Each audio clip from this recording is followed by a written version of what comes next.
E eu gerei o arquivo todo. Tá, era para gerar só o bloco de probabilidade, mas tudo bem.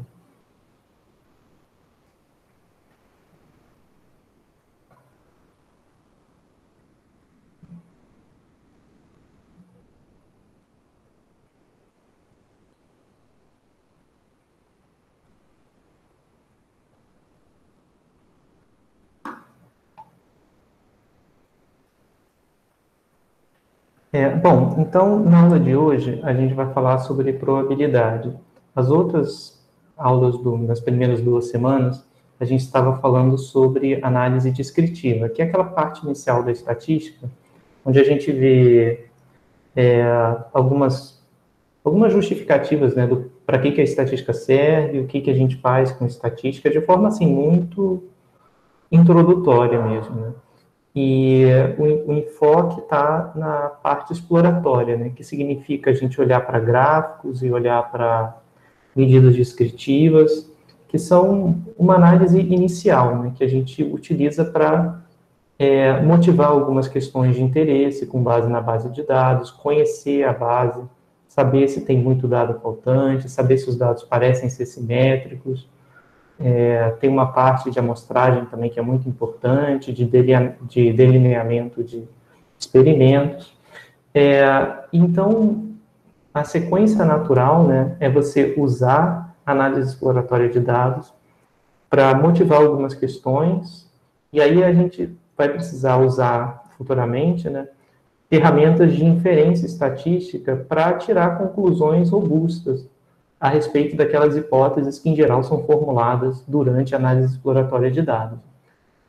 Então, isso, por exemplo, pode ser num teste para eficácia de uma vacina ou de um medicamento, por exemplo, em que você investiga, você olha um grupo controle e um grupo de tratamento, a partir que você olha inicialmente para saber qual é a média no grupo controle, qual é a média no grupo de tratamento, qual é a variância no grupo controle, a variância no grupo de tratamento. Essa parte é de análise descritiva de dados, né? E no futuro, né, lá para frente, quando a gente chegar na parte de inferência, a gente vai aprender a fazer testes rigorosos, né, de hipóteses, para testar se, por exemplo, existe diferença no grupo de tratamento contra a diferença no grupo de controle, né? Porque, enfim, você pode pensar o seguinte, ó, se eu tenho x barra no grupo controle, essa é a média do grupo controle. Se eu tiver a média no grupo de tratamento, né, y barra, esses caras sempre vão ser diferentes. É muito difícil você fazer a média em 2 grupos e ela dar cravadinha igual, né? Então, se elas forem muito próximas, a gente não tem evidência de que, na verdade, as populações sejam diferentes com respeito à média. Pode ser uma mera aleatoriedade. Enquanto que, se essas médias forem muito diferentes, né, a gente vai acreditar que na população inteira, né, se a gente fosse olhar a média de toda a população, no controle e no tratamento, essas médias seriam diferentes. Então, um procedimento estatístico robusto, que vem lá na parte de inferência no curso, vai tratar de responder essa questão de maneira mais robusta e mais formal.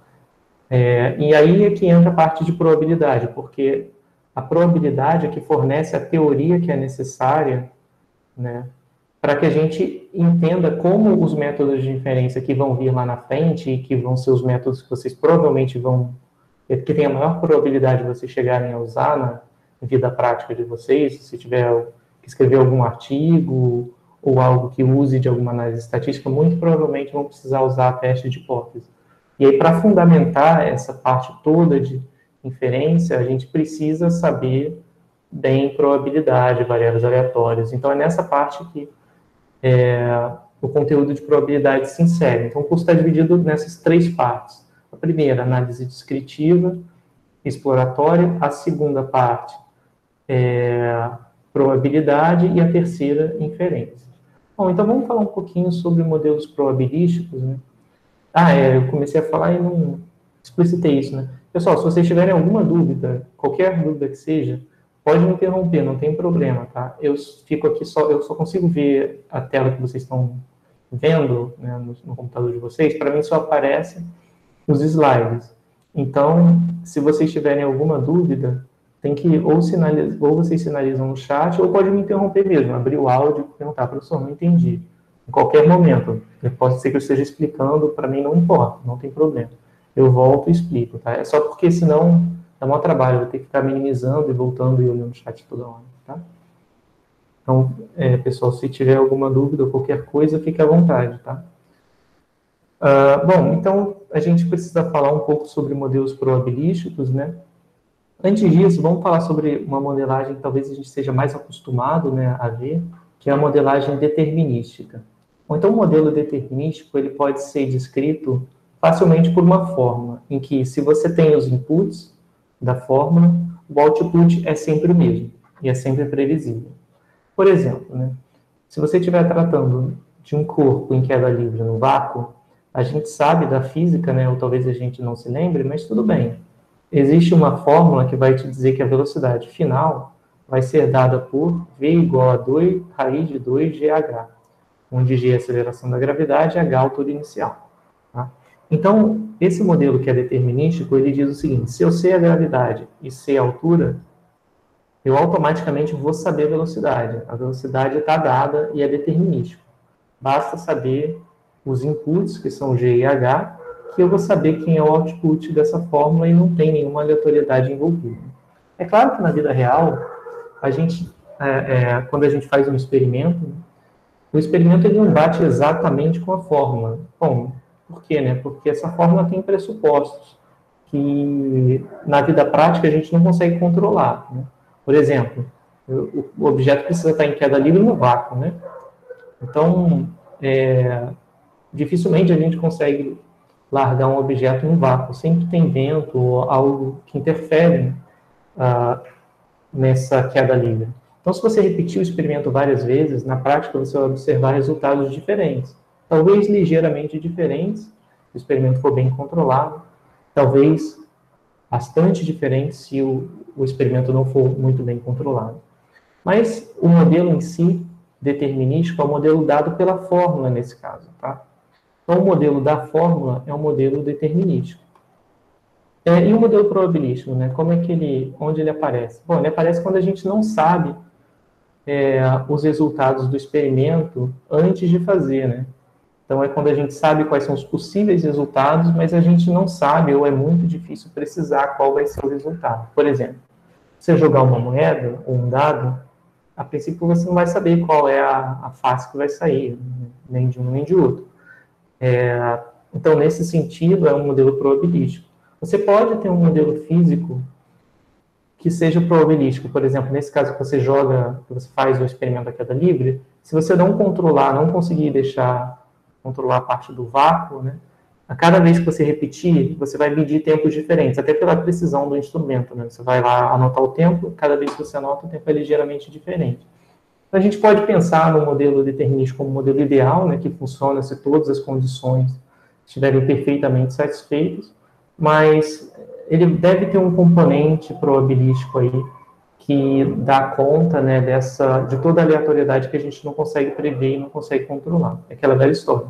Se a gente joga uma moeda com a mesma força, mesma direção, mesmo sentido, o vento que estiver passando for exatamente na mesma direção, e a gente repete o experimento, vai ser exatamente a mesma coisa sempre.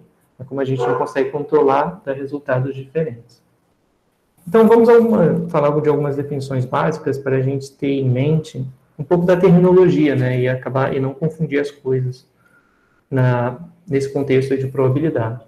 Então, bom, as três primeiras definições quando a gente fala de probabilidade são experimento, espaço amostral e evento. Bom, o experimento, como o nome já diz, né, ele é um processo, né, essa é a palavra-chave.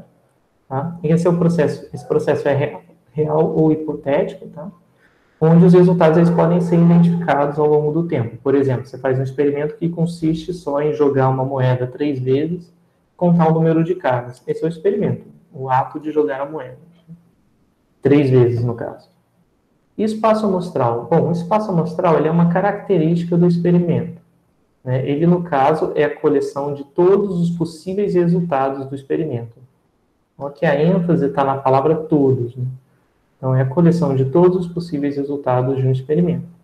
E, usualmente, a gente denota por essa letra aqui, essa ferradura invertida, é um ômega, tá? É o nome da letra, ou ômega.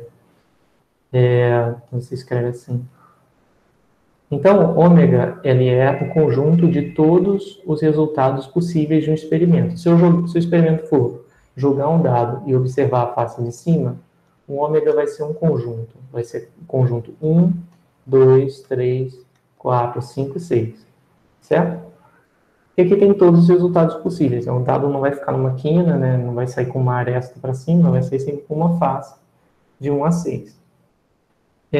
Então, a notação é essa. Ômega é o espaço amostral, o conjunto de todos os resultados possíveis. E os elementos do espaço amostral, que a gente vai chamar de resultado, tá?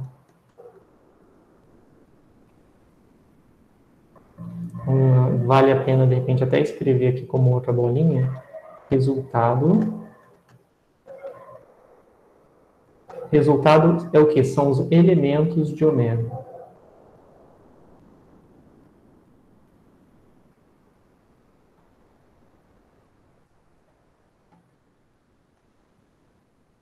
Então, em geral, a gente vai denotar o resultado como ômegazinho, tá? E ele é um valor dentro de ômega. Então, é um valor ômegazinho que pertence a ômega. Como assim? Bom, um resultado do experimento, desse experimento do dado, é um número 1. Quer dizer, você jogou o dado e saiu um 1. Então, um resultado possível é ômega, sei lá, igual a 1. Isso é um resultado, tá? Todo resultado possível é ômega igual a, sei lá, 2. Tá? E assim sucessivamente. Então, o resultado é um único elemento de ômega. Tá? Número par, por exemplo. Né? Número par é um resultado de ômega? Não. Por quê? Porque número par é um conjunto que contém mais de um elemento. Por exemplo, 2, 4, 6. E isso aqui, esse conjunto, representa número par. Quer dizer o quê? Quer dizer que saiu um número par. A gente não vai chamar isso aqui de resultado, tá? Isso vai ser chamado de evento. Então, é importante que fique clara a diferença. Um evento, ele é um subconjunto qualquer do espaço amostral. Por exemplo, o evento A, definido como 2, 4, 6, é um evento de ômega. Né? Ele significa saiu um número par no dado. Tá? Então, a gente pode ver o resultado como sendo eventos, né, de apenas um elemento. Então, por exemplo, 3 é um resultado, 4 é um resultado, 5 é um resultado. Então, o resultado são os elementos de ômega ou também os eventos de tamanho 1. Tá? Então, evento é uma notação mais geral, qualquer subconjunto de ômega é um evento, e resultados são os elementos de ômega, ou eventos de tamanho 1, né? Eventos que só têm um resultado lá dentro. Beleza? Bom, então vamos para os exemplos, né? Aqui a gente começa por um que é bem simples, só para a gente ir construindo a intuição, né? E se habituando à notação, tá? Então a gente tem o seguinte: aqui a gente vai lançar uma moeda só, então não tem como ser mais simples, né? Então a gente vai escrever assim. O que é complicado talvez seja a anotação, porque a gente talvez não esteja acostumado. Mas também vocês vão ver que não é muito difícil. Então, como a gente vai lançar uma moeda, a gente vai fazer a seguinte transformação. A gente vai dizer que cara vai ser representado pelo número 0 e coroa pelo número 1. Então, quem é ômega? Né? Quem é o conjunto de todos os valores possíveis do experimento, de todos os resultados possíveis? Bom, vai ser o conjunto 0, 1, né? Porque se você vai lançar a moeda uma vez, só pode dar o cara, que é 0, ou coroa, que é 1. Então, o espaço amostral ômega é o conjunto 0, 1. Bom, e aí alguns eventos de interesse seriam, por exemplo, o evento A, que é o lançamento foi coroa. Então, que evento é esse? É o evento que contém o número 1 apenas, porque coroa é o número 1, tá? Esse A também é um resultado, tá? Então, ele também pode ser chamado de resultado, porque ele só contém um elemento. Tá? Então, o resultado do experimento foi coroa, desculpa.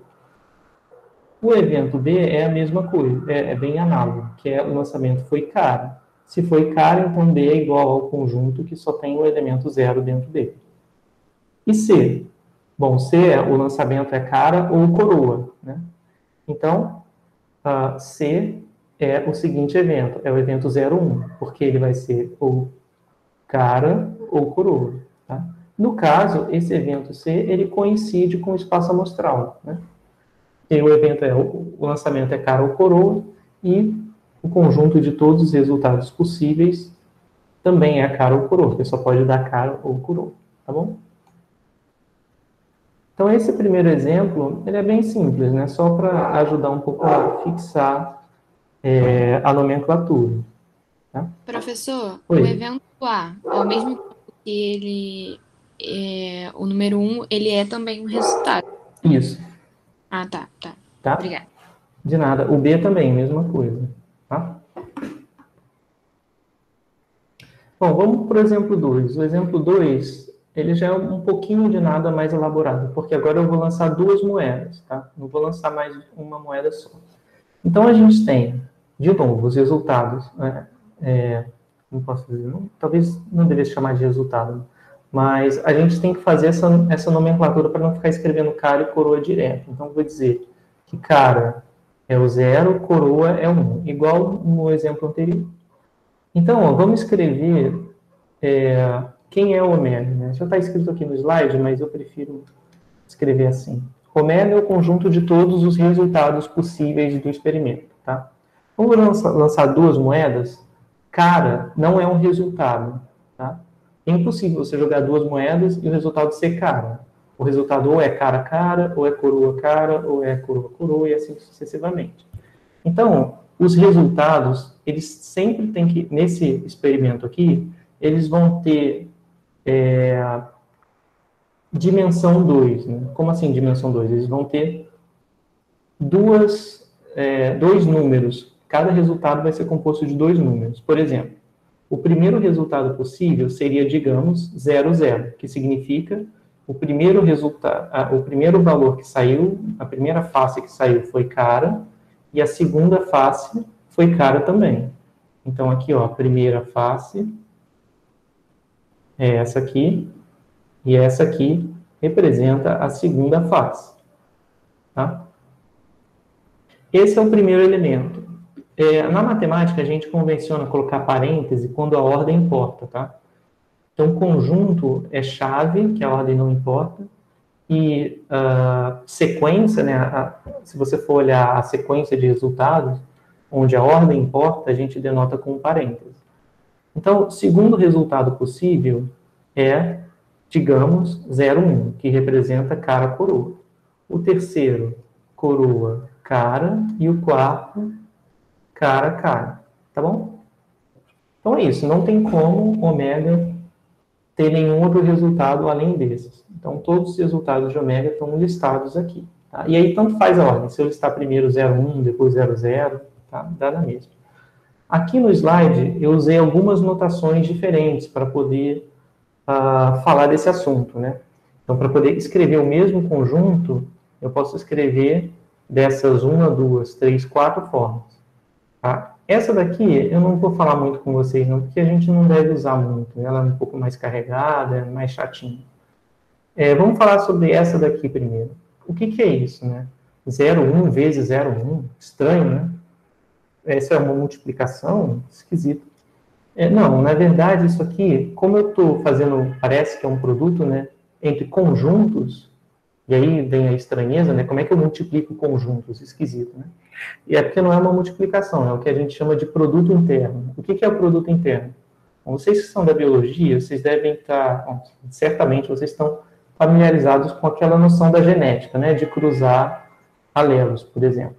E o produto interno pode ser visto como um cruzamento de indivíduos, né? Olhando para... E aí, meu vocabulário de biologia é bem ruim, eu peço perdão já, falando cruzamento de alelo, eu nem sei se faz sentido essa nomenclatura, mas o que eu quero dizer é que você pode ver o 0 como se fosse lá um azinho, e 1 como se fosse o azão, tá? É só uma forma de interpretar, que talvez para vocês seja mais natural.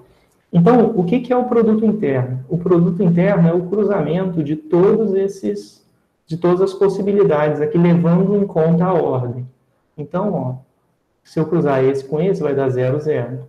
Se eu cruzar esse com esse, vai dar 0, 1. Se eu cruzar esse com esse, vai dar 1, 0. E se eu cruzar esse com esse, vai dar 1, 1.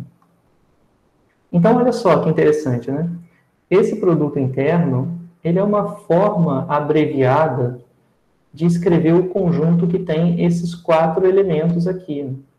Então, isso aqui é o meu ômega, que pode ser escrito como 0,1, produto cartesiano com 0,1. Tá? É só uma notação.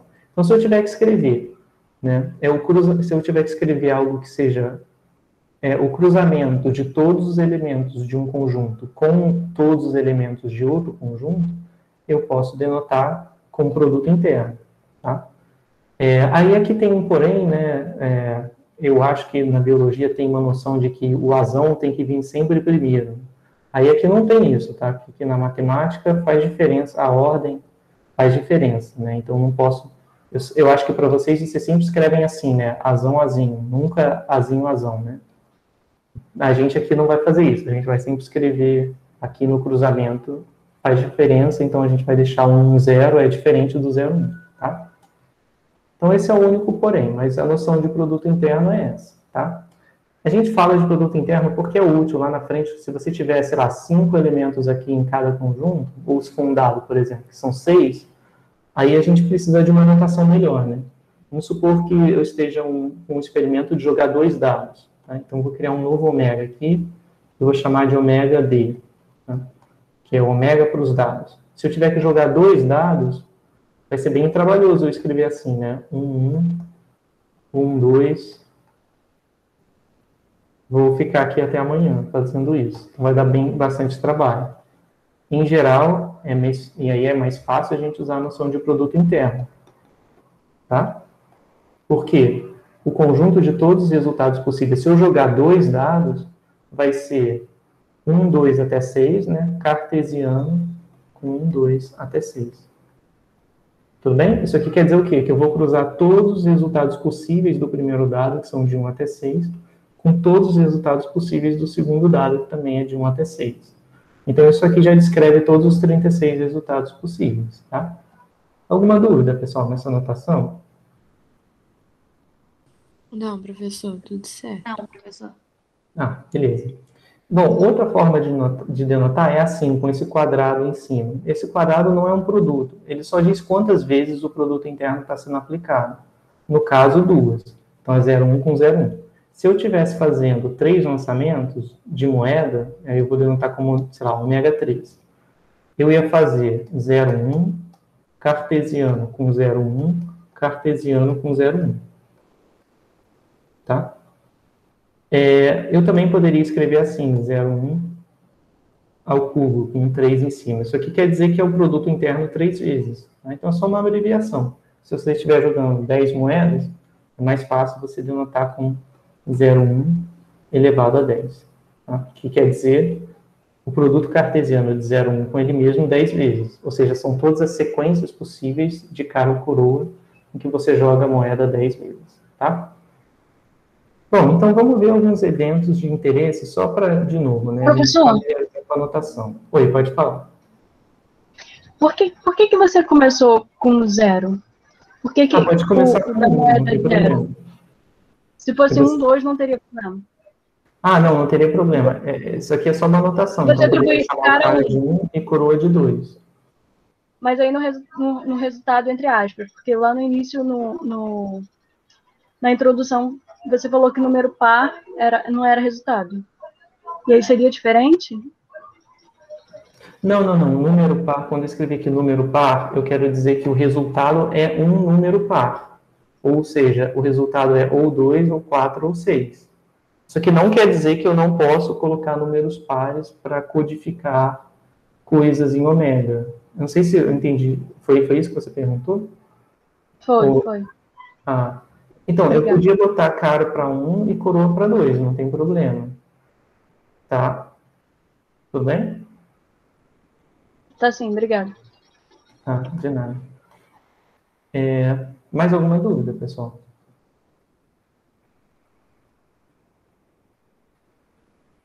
Bom, então vamos lá, alguns eventos de interesse.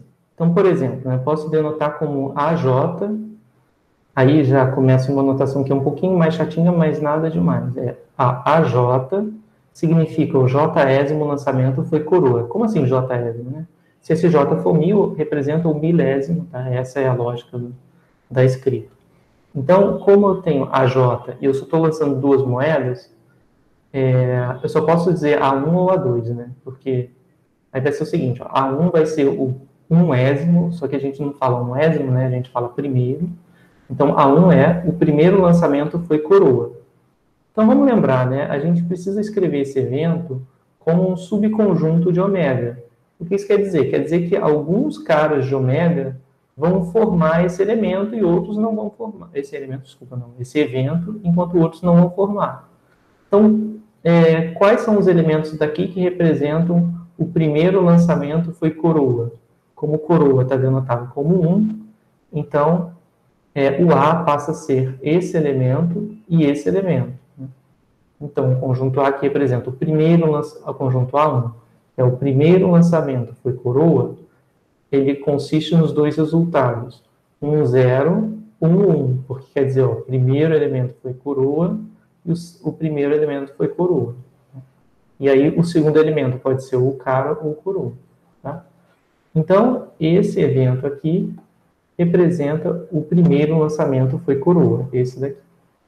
O de baixo é A2, então é o 2º lançamento foi coroa, mas a gente de novo não fala assim, né? Então o segundo lançamento foi coroa. Então isso quer dizer que são esses dois elementos aqui, ou 0 e 1, que o segundo elemento foi coroa, ou 1, 1, que é o segundo elemento foi coroa, tá? E para que a gente quer definir esses eventos aqui? Porque, sob algumas circunstâncias, a gente pode usar o evento para calcular a probabilidade de forma direta. Tá? Então, a gente vai ver sobre quais circunstâncias, mas aqui nesse caso é bem óbvio, né? A gente pode usar o A1 para essa definição aqui para calcular a probabilidade. Por exemplo, quem é a probabilidade de A1?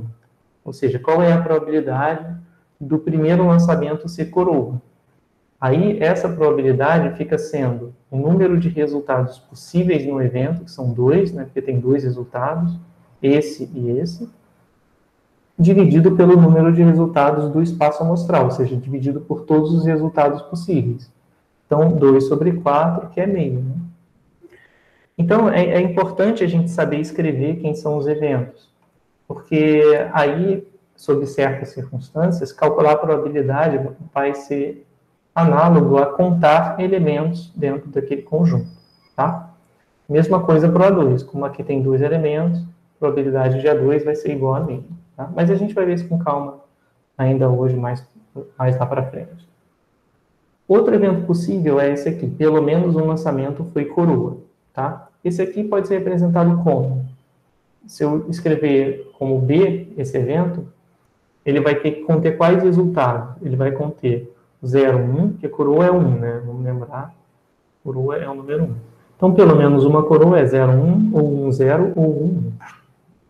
E todos os lançamentos foram cara. Bom, todos os dois lançamentos deram cara, então só tem um jeito. Deu cara e depois deu cara, tá? Então, esses são os eventos, são alguns dos eventos de interesse, tá? Existem outros, mas a gente decidiu focar só nesses aí, tá? Bom, vamos para o exemplo 3. O exemplo 3 ele é um pouquinho mais difícil. Nem tão mais difícil assim, mas ele é um exemplo que eu acho interessante, porque trata um pouco de cruzamento entre indivíduos, né? Então, a gente tem o seguinte, nesse exemplo, a gente supõe um casal heterozigoto para o gene de fenilcetonúria, então o casal vai ser azão azinho, e o outro indivíduo do casal vai ser azão azinho também, porque é heterozigoto, né? E aí acontece o seguinte, né? Um filho desse casal, ele vai apresentar a doença, ou seja, a fenilcetonúria, quando ele é um homozigoto recessivo, tá? É a característica da fenilcetonúria, que é o azão azinho, azinho. Então, se o filho for azinho, ele tem fenilcetonúria. Então, sabendo que o casal pretende ter 2 filhos, um exercício para a gente fixar essa noção, né, de espaço amostral. Primeiro, obtenha o espaço amostral referente ao genótipo dos 2 filhos do casal. Bom, essa é só uma forma um tanto complicada de perguntar uma coisa que vocês já sabem, né? Vocês já sabem fazer esses cruzamentos, né? Acho que já desde o ensino médio. Aqui só tem um linguajar que é chato, que é da matemática, mas vocês vão ver que é só uma outra forma de perguntar uma coisa que vocês já estão habituados a fazer.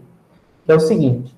Então, ó, nesse experimento, tem esse casal que é heterozigoto, os 2 indivíduos, né? Ele pretende ter 2 filhos. Aí o que acontece? A gente tem o seguinte, né? O filho 1, ele vai ser resultado do cruzamento, né? Azão, azinho, com azão, azinho. Então, o filho 1 vai ser azão, azão, ou vai ser azão, azinho, ou vai ser azinho, azão. E aqui eu já peço perdão por essa notação que na biologia vocês não usam, essa convenção esquisita de botar o azinho na frente, mas eu vou querer fazer isso porque eu estou sempre pensando no seguinte, um deles vem do pai e o outro vem da mãe. Supondo que sejam indivíduos que têm sexo bem definido, né? Então, vai ser interessante eu diferenciar o azão, azinho, ele veio, o gene, o dominante veio do pai, veio do sexo masculino, e o recessivo veio da mãe, né? Que é diferente do recessivo vir do pai e o dominante vir da mãe. Tá? Então, para frisar essa diferença, eu gosto de poder escrever das 2 ordens. Tá? E vai ter uma razão probabilística também, que vai ser mais conveniente fazer assim. Então, o filho 2 vai ser o seguinte, vai ser a mesma coisa, né? Vai ser azão, azinho, e aqui também, azão, azinho. Então, aqui, azão, azão, azão, azinho, azinho, azão, azinho, azinho, tá? Aí, bom, feito isso, eu tenho que descrever o que é o espaço amostral referente ao genótipo dos 2 filhos. Como assim? Né? O que é espaço amostral? Vamos relembrar. Espaço amostral é o conjunto de todos os resultados possíveis, que a gente denota por ômega. Ele é um conjunto, então eu vou começar a escrever com o colchete aqui, ou com a chave, desculpa. Então eu tenho que listar agora todos os resultados possíveis dos 2 filhos. Então, ó, o primeiro resultado possível é o seguinte, é o filho 1 ser azão, azão, e o filho 2 ser azão, azão também. Esse é o primeiro resultado. O segundo resultado possível é o filho 1 ser azão, azão, o filho 2 ser azão, azinho. Tá? Um terceiro resultado possível é o primeiro filho azão, azão, o segundo azinho, azão. Um quarto resultado seria azão, azão, azinho, azinho.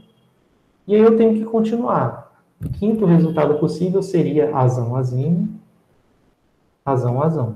Tá? E aí eu não vou fazer todas as formas possíveis. Então, aqui só para a notação ficar clara, né? Eu não posso fechar o colchete se eu não colocar aqui reticências, tá? Indicando que tem mais elementos nesse conjunto. Tá claro, pessoal, o que é o conjunto ômega nesse caso? Sim, sim. Beleza? É porque o ômega ele é igual à questão da moeda, né? Ele tem que ter os 2 lançamentos da moeda, ou seja, ele tem que ter os 2 fios. Então não basta especificar só isso, tem que ser um na sequência do outro. E a gente viu, né, que a gente pode usar o produto interno para facilitar escrever todos os cruzamentos possíveis, né? O produto interno ele representa, né, todos os resultados possíveis na primeira entrada, né, vindos de um conjunto, e todos os resultados possíveis vindo na segunda entrada. Então, também posso denotar o ômega como azão, azão, azão, azinho, azinho, azão e azinho, azinho. Cartesiano com ele mesmo, não é isso?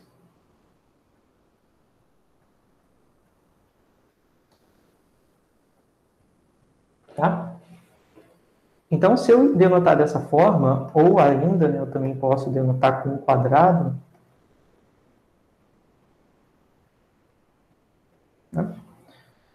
eu vou estar com o mesmo conjunto, tá? Aí você pode perguntar, tá, professor, tudo bem, entendi. Mas como é que... Mas realmente é impossível representar o ômega sem ter essa aberração biológica de colocar azinho, azão? Né? Então, dá para fazer se eu colocar só azão, azinho? E aí eu vou entender que eu estou fazendo essa convenção de que o dominante vem sempre primeiro? E a resposta é sim, dá para fazer. Né? Ele só fica um pouquinho mais chato de escrever. Se eu colocar aqui o ômega asterisco, ele também é um espaço amostral aceitável, também é um espaço amostral possível, tá?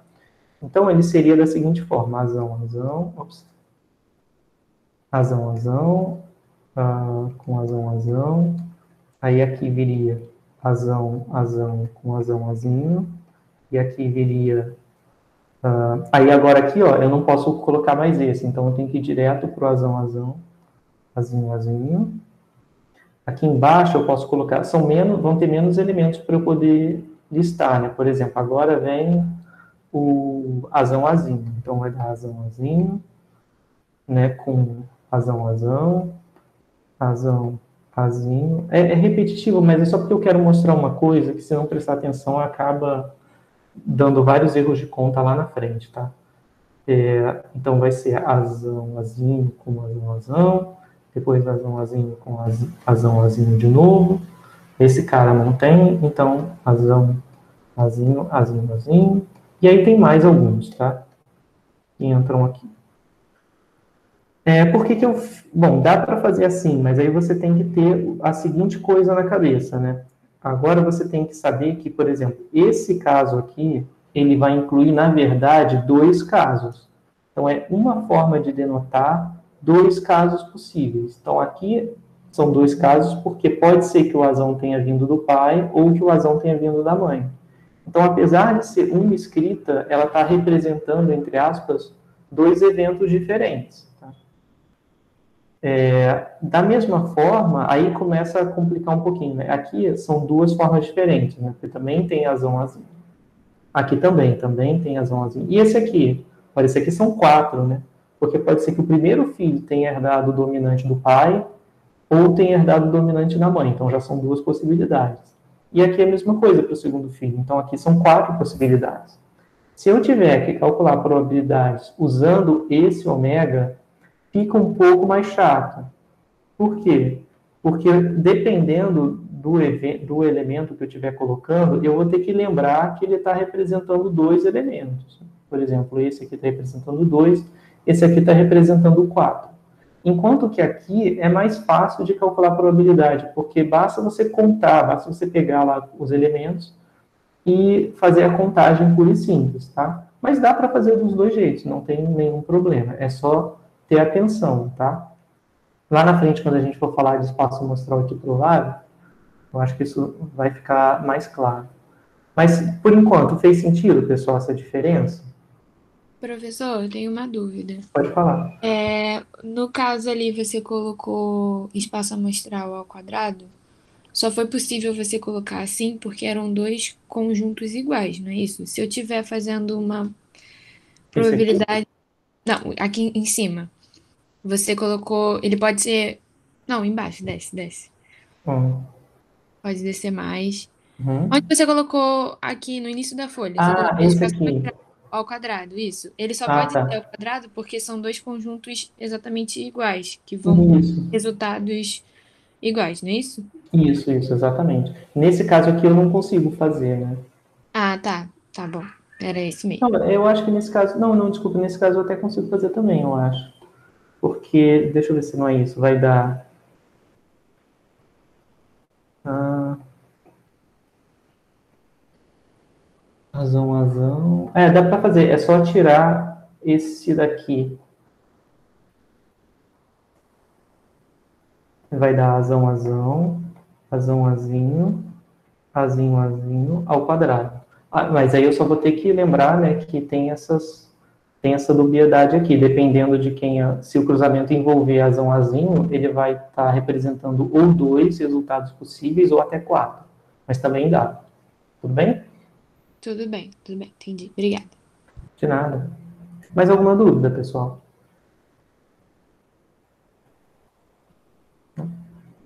Bom, vamos fazer o 2, então. O 2 está falando já de eventos. Então,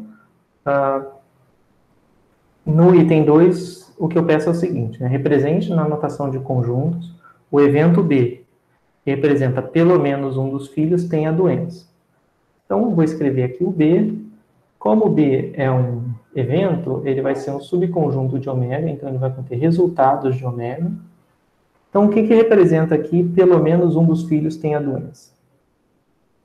Então, eu vou olhar para o ômega escrito desse jeito, tá? Então, a gente pode definir dois Bs. Um B que é com base nesse ômega e um B asterisco que é com base nesse aqui, tá? Então, eu vou fazer primeiro o B, que é com base nesse espaço amostral. Então, meu B seria o quê? Seria o seguinte. Pelo menos um dos filhos tem a doença, significa que vai ser azinho, azinho o primeiro, né? E aí, segundo vai ser azão, azão, ou azão, azinho, ou azinho, azão, ou ou vai ser azinho, azinho, azão, azinho, azinho. Tem mais resultados possíveis? Tem. Porque esses aqui são só, né, o primeiro tem a doença. Agora tem que começar a levar em conta o segundo ter a doença também, que eu comecei aqui. Então, o próximo elemento seria azão, azão, azinho, azinho, azão, azinho, azinho, azinho, e azão, azinho, azinho, azinho, tá? E aí já excluiu, já pegou todos os casos, né? Eu sei que já varreu todos os casos, porque peguei o azinho, azinho e combinei com todos os outros possíveis, né? Esse. Então, aí agora é só trocar a ordem, porque se eu trocar a ordem, eu vou ter que o segundo vai ser azinho, azinho, e por último eu incluo o meu caso em que os dois filhos têm a doença, tá? Então, esse pelo menos um dos filhos tem a doença quer dizer ou é o primeiro filho que tem a doença só, e o segundo não tem, ou o segundo tem a doença e o primeiro não, ou os dois têm. Tá? Então, esse é o evento B. E se eu fizesse o evento B com base no ômega asterisco? Esse evento seria o seguinte, seria azão, azão, azão, azãozinho, e aqui não é só eu apagar do de cima o que o azinho aparece antes do azão.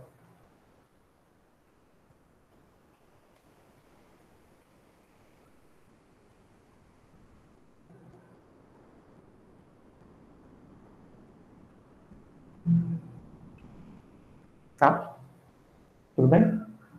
Então, o que muda aqui no evento é só o referencial, tá? Se você estivesse fazendo isso como uma questão, não precisaria dar todos os espaços amostrais diferentes. Você escolhe um e faz a questão toda com base nele.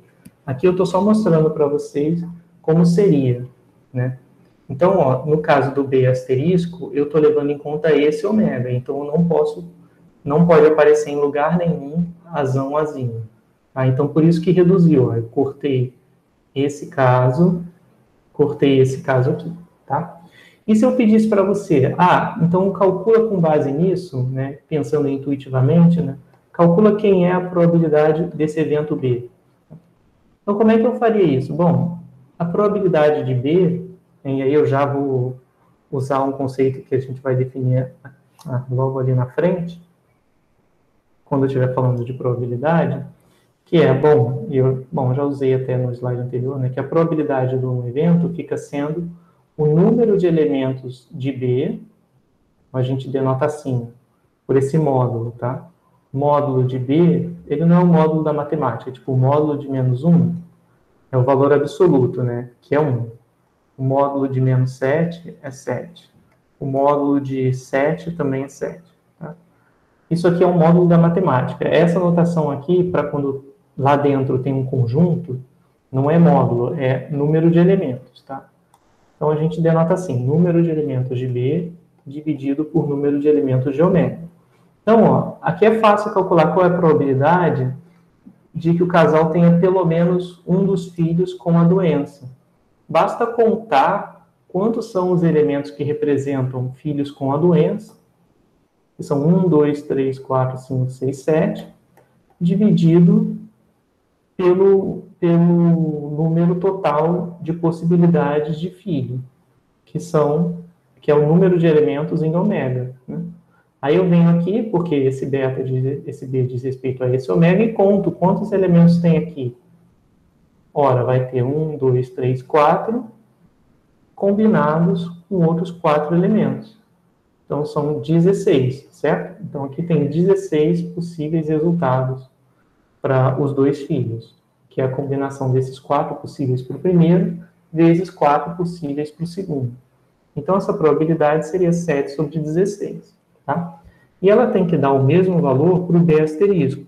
Não é porque eu mudei o ômega que vai mudar a probabilidade, porque o evento é o mesmo, né? Só muda a representação. Então, o que acontece? Ó, como é que fica um pouco mais chato para o beta estrela?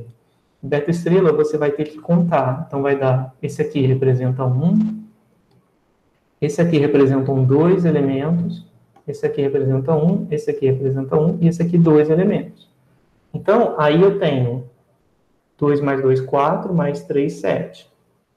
Então, quando eu for calcular a probabilidade, eu vou ter número de elementos de B asterisco dividido pelo número de elementos de ômega asterisco.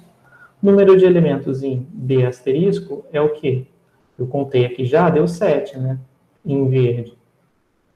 Bom, em ômega asterisco. Bom, aí eu vou ter que contar de novo, né? Mas eu já sei que tem que dar a mesma quantidade de elementos do ômega, porque se eu fizer essa conta daqui, o que eu estou fazendo quando eu somo esse 2, com esse 2, com esse 4, é exatamente contar todos os resultados possíveis. Então eu sei que vai dar 16. Se quiser, fica como exercício, tá? Listar todo mundo aqui e contar para ver se não são 16 casos, se você contar com os verdinhos, tá?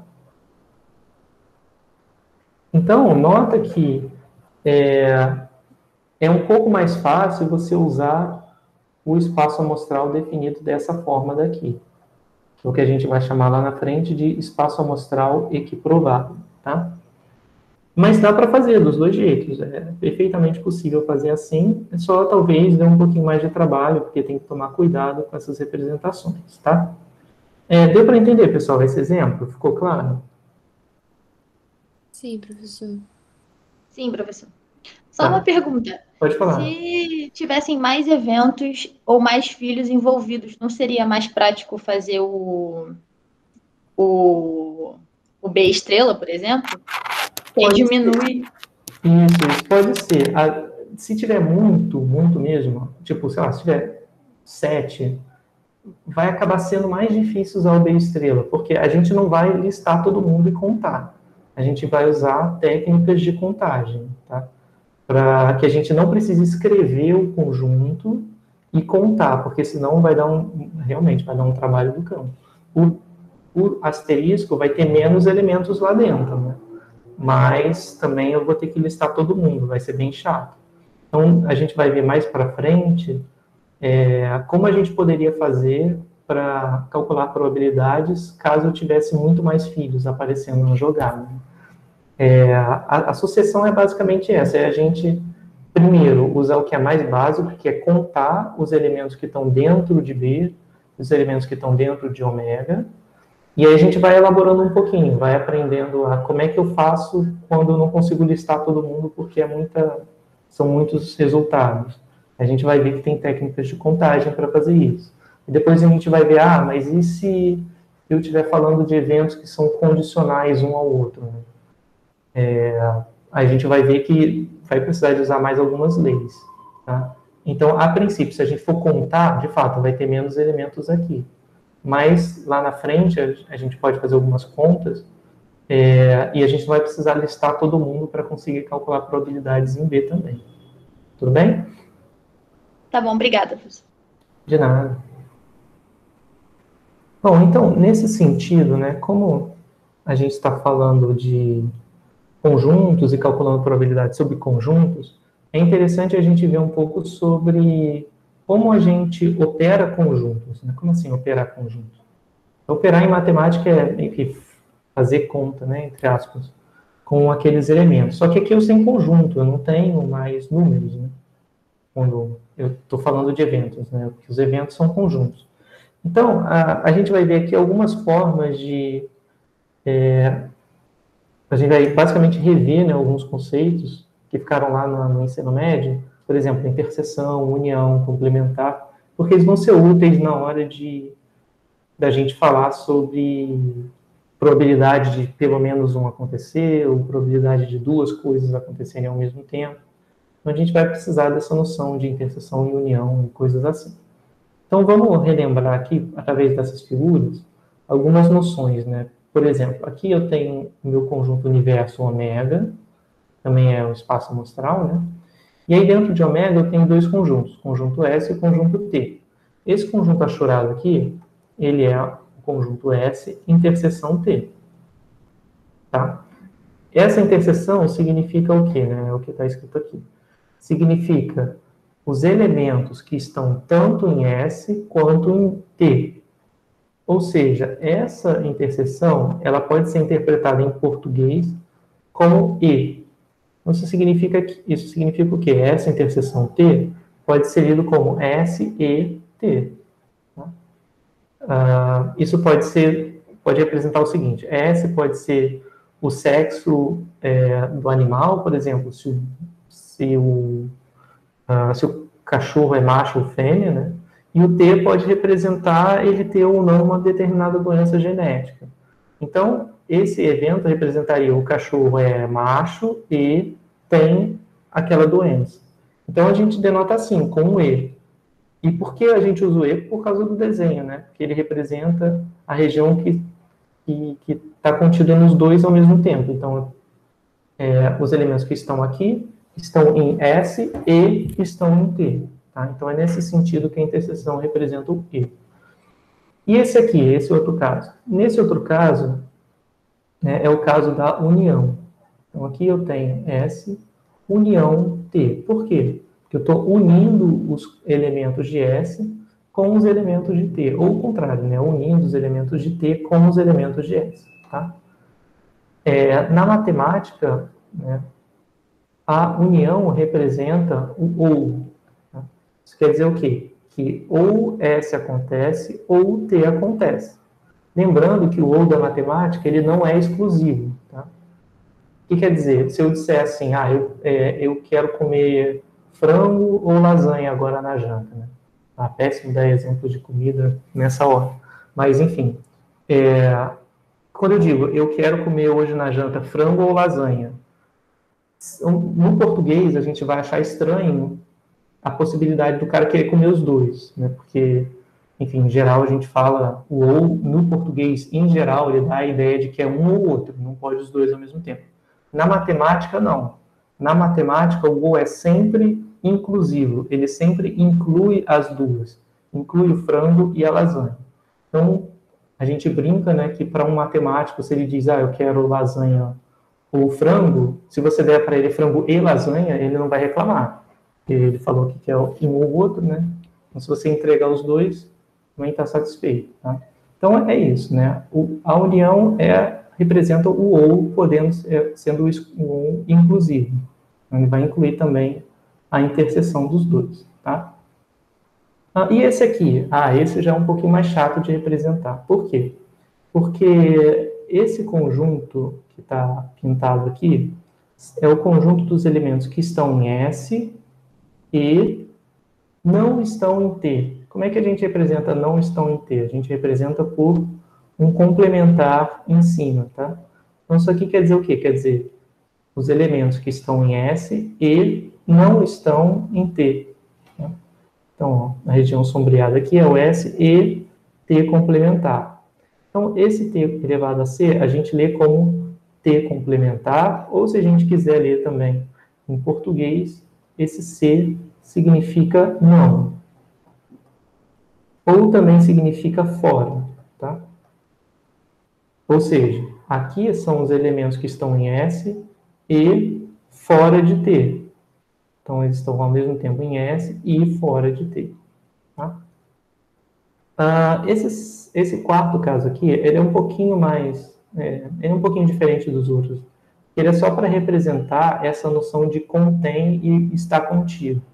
Nota que aqui o conjunto T está dentro de S. Então a gente vai dizer T está contido em S. T está contido em S. Tá?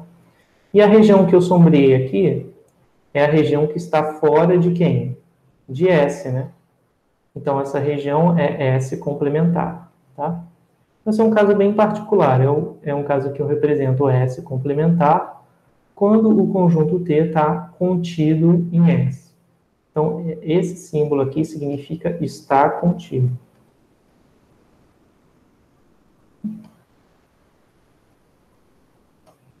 Tem um outro símbolo na matemática que é parecido, que às vezes as pessoas confundem, que é esse aqui, que é o C invertido, né? Esse aqui significa contém. Então, seria T contém S. Tá? Que, na verdade, é o contrário. Então, deixa eu mudar, para não confundir. Então, em D, eu teria S contém T. Tá? Mas não precisa gravar que isso é um outro sinal. Você pode ler tanto da direita para a esquerda, quanto da esquerda para a direita. Então, ó, se você ler daqui para cá, você tem T está contido em S. Tá? Que é a mesma coisa que S contém T. Bom, mais um caso, né, esse quinto caso aqui, é o caso em que os conjuntos são disjuntos, ou seja, eles não têm interseção comum. Então, deixa eu até colocar aqui, que eu tenho um pouquinho mais de espaço. Então, o caso é o seguinte, né, eu tenho S interseção T igual a vazio. Eu tenho S interseção U igual a vazio também. E eu tenho S interseção T também igual a vazio, tá? Tudo bem? Isso aqui quer dizer que a interseção entre S e T é vazia, ou seja, T e S não se intersectam, tá? Não confunde, isso aqui não é zero, tá? Às vezes a gente confunde e escreve igual a zero, mas não é. O vazio, ele é representado por esse zero riscado, então é diferente um conjunto ser igual a zero, né? Ou um conjunto ser vazio. Um conjunto vai ser igual a zero quando ele contém um único elemento zero. Ele é vazio se ele não contém nada, tá? Se não tem nada dentro. E o último caso, o caso F, é um caso bem particular. A gente já viu a noção de disjunto, né? Disjunto quer dizer isso. Quer dizer que a interseção entre qualquer par envolvendo os conjuntos vai ser vazia. Então, quando isso acontece, a gente diz que T, S e U são disjuntos. Em F, a gente tem o que a gente chama de partição do espaço amostral. O que é isso? Uma partição do espaço amostral ela é uma coleção de conjuntos que satisfaz duas condições. A primeira, o S, o T e o U são disjuntos. E aí o disjuntos é o que eu defini em F. Tá? Nota que isso é verdade, né? O S interseção T é vazio, o T interseção U é vazio, S interseção U também é vazio. Então, eles não têm interseção em comum. Tá? A segunda condição que tem que satisfazer para eu dizer que os três caras são uma partição de ômega é que eles unidos têm que dar todo o ômega. Então, S união T união U, isso aqui ficou horrível porque tem uma união que é um U e um U que é um evento, tá? Mas eu espero que dê para entender. Eu vou colocar aqui em verde os U's que são uniões, tá? Então, essas uniões aqui têm que totalizar o ômega. Então, nota que a partição ela tem duas características. Uma é os conjuntos não se sobrepõem, e a segunda é os conjuntos unidos representam todo o universo, tá? Ficou alguma dúvida, pessoal, nessas definições? Não, professor. Não? Não, professor. Beleza. Se eu estiver indo muito devagar, pode falar também, né? Às vezes eu não sei, eu estou com a impressão de que eu estou indo devagar e pode ser um pouco mais rápido, também posso acelerar um pouquinho. Ah, professor, mas eu acho que é melhor assim do que correr por aí e já não entender mais nada, que eu já tô com medo. Beleza. Bom, então vamos lá. Vamos ver algumas propriedades, mas também são bem básicas, tá? É mais para a gente se familiarizar com a notação. Isso aqui vai ser importante quando a gente for calcular probabilidades. A gente vai aprender que cada símbolo desse tem um significado dentro da probabilidade, tá? Então a gente precisa saber bem como operar com essas noções. Então vamos olhar para essa listinha aqui. Esse primeiro tópico a gente já falou, né? O conjunto vazio é denotado por esse zero riscado. Então, aqui eu tenho o seguinte, eu tenho 3 subconjuntos. E aí eu vou fazer algumas afirmações aqui, mas elas são bem rápidas de verificar. Mas vocês vão ver que é tranquilo. Ó, então eu tenho aqui o ômega, que é todo esse espaço, e dentro de ômega eu tenho o conjunto A. E aí eu digo o seguinte, a união do complementar de A com A é ômega. Como assim? Bom, vamos ver o que é isso aqui na esquerda. A união com o que está fora de A, ou seja, com o que não é a união com o que está fora de A é igual a ômega, certo? Faz sentido, né? Então, se eu pegar todo mundo que está dentro de A e unir com todo mundo que está fora de A, vai dar um universo. Se eu unir todo mundo que está no planeta Terra, todo mundo que não está no planeta Terra, tem um universo inteiro. Analogamente, né, a interseção entre A e o seu complementar é vazia, que não tem como você estar você está na Terra e fora dela ao mesmo tempo. Complementar do complementar é o próprio conjunto. Como assim? Se você pensar de novo, né, o A como sendo um planeta, tipo a Terra, e C o espaço sideral. O que está escrito na esquerda é o seguinte, se você está fora do espaço sideral, ou seja, fora do espaço que é fora da Terra, você está na Terra, certo? Então, se você está fora do espaço sideral, você está na Terra. Considerando o espaço sideral como todo o espaço que não é a Terra, tá? Então, o A complementar é o próprio A. Por que isso é importante? Bom, porque a gente sabe que se tomar a operação de complementar 2 vezes seguidas, você retorna para o mesmo conjunto. Esse também é uma propriedade imediata. A união entre A e o espaço amostral é o espaço amostral. Por quê? O espaço amostral é o universo, né? A união da Terra com o universo vai dar o universo, né? Se você está pegando tudo que está contido na Terra e unindo com o universo inteiro, o resultado é o universo inteiro. A Terra é redundante. Da mesma forma, a interseção, ou analogamente, né? A interseção da Terra com o universo é a Terra, né? A interseção ômega é A. Então, A interseção ômega, A. Esse aqui é um pouquinho mais chato, tá? Eu vou fazer só o primeiro, mas ele vai ser análogo ao segundo também. Tá? Então, aqui eu vou colocar representado o seguinte, eu vou colocar em azul claro o conjunto A, verde claro o conjunto B e vermelho o conjunto C. Então, eu quero ver se vale isso aqui igual a isso, tá? Então, vamos lá. Vou fazer primeiro o conjunto A, depois o conjunto B, e depois o conjunto C. Então, vou representar o lado esquerdo dessa igualdade e depois vou representar o lado direito. E a gente vai ver que vai dar a mesma figura, tá? Aqui faltou envolver com o universo.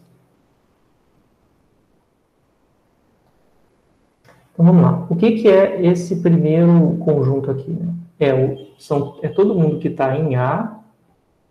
Ó, todo mundo que está em A é quem está nessa região, ou nessa região, ou nessa aqui, ou nessa aqui. Tá? Vou dar um zoom para ficar mais fácil de ver. Então, aqui, fiz essa parte. Agora eu tenho que unir com o segundo conjunto. Quem é esse segundo conjunto? É B interseção C. Quem é B interseção C? Quem está em B e C ao mesmo tempo? Está aqui ou aqui, né? Então, fiz o A e fiz o B interseção C. Agora falta só unir os dois. Então, ó, eu vou unir tudo que foi pintado com pelo menos um ponto em preto, né? Porque o A é essa parte. União com B complementar, com B interseção C, né? Essa união vai resultar nesse conjunto aqui.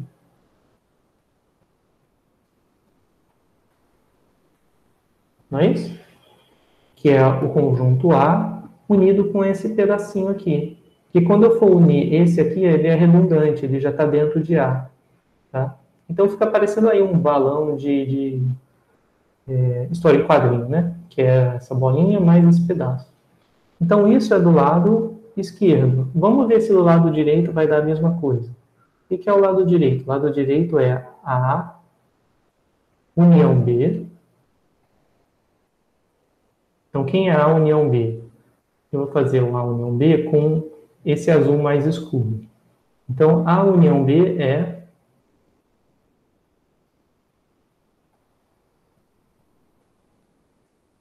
o A unido com B.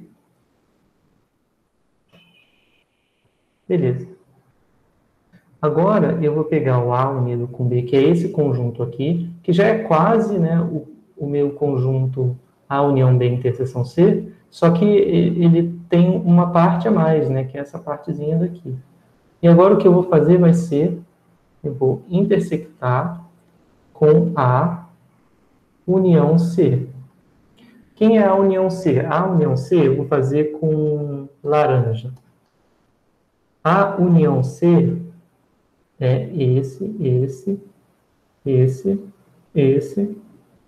ou esse. Ou esse. Não é isso? Né? Então, beleza. Já representei em azul A união B. Já representei em laranja o A união C. Agora eu tenho que intersectar os dois. Intersectar o azul com o laranja. O que significa isso? Significa os pontos que estão tanto em A união B quanto em A união C. Ou seja, os pontos que estão tanto em azul quanto em laranja. Então, ó, vou fazer essa interseção, eu vou representar com esse símbolo aqui, com esse achurado aqui. Então, ó, vamos lá, vamos fazer a interseção dos dois. A interseção são os que estão em azul e abóbora. Então, vai ser toda essa parte aqui, pegando essa aqui também, essa também, essa também. Então, vai pegar o A tudo e pegando esse pedacinho também. Os outros dois pedaços que faltam, eles não foram pintados simultaneamente com azul e com laranja, né? Se foi só de azul, no caso, esse pedaço em B, ou só laranja. Tudo bem? Então, ó, se eu escrever desse jeito ou desse jeito, dá a mesma coisa. Então, eu posso dizer que os conjuntos são iguais.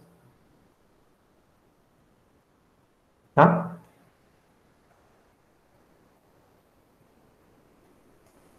Bom, e para que eu quero saber isso, né? Bom, eu quero saber isso porque isso me dá uma regrinha que é bem interessante. Vou escrever aqui de novo.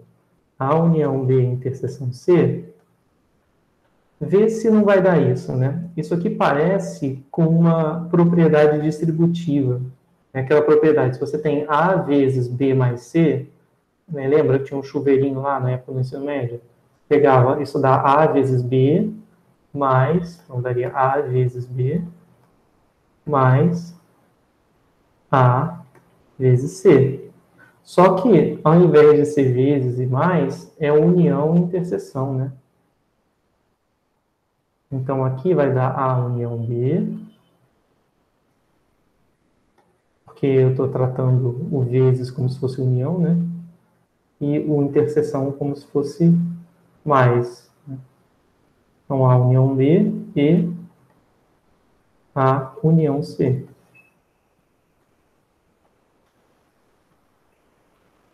Vê se não é isso, né? A união B e a união C. Então, é só para dizer que união e interseção se comportam como se fosse uma propriedade distributiva, né? Isso aqui vai dar A união B e A união C, tá? Então, são só duas formas de representar, porque às vezes você quer calcular uma probabilidade que envolve isso, mas é meio difícil de fazer assim direto. Talvez fazer desse jeito seja mais fácil, tá?